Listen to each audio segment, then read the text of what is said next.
விரைவில் மகிழ்ச்சியான சம்பவம் ஒன்று உன் வீட்டில் நடக்கப் போகிறது. இது உன் சாயப்பாவின் வார்த்தைகள். ஒருபோதும் பொய்க்காதே என் குழந்தையே. என் பிள்ளைக்கு வாழ்க்கையில் எல்லாம் கிடைக்க வேண்டும் என்றுதான் உன் சாயப்பாவின் ஆசை. ஆனால் அதில் சின்ன வித்தியாசங்கள். உனக்கு நல்லவற்றை மட்டுமே உனக்கு வழங்க நான் ஆசைப்படுகின்றேன். என் பிள்ளை இன்றைக்கு பிடிவாதம் பிடித்ததற்கு அர்த்தம், வாழ்க்கையில் எனக்கென்று எதுவும் கிடையாதா, என் கனவுகள் நிறைவேறாமல் அப்படியே இருக்கிறதே என்ற ஆதங்கம்தான். ஏன் எனக்கு மட்டும் இப்படி?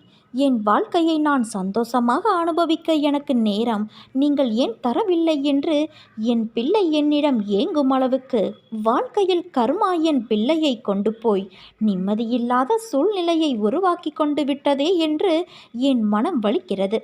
சாயப்பா, உங்களைத்தானே என் உயிராக நான் கருதுகிறேன். உங்கள் சொல் எனக்கு வேத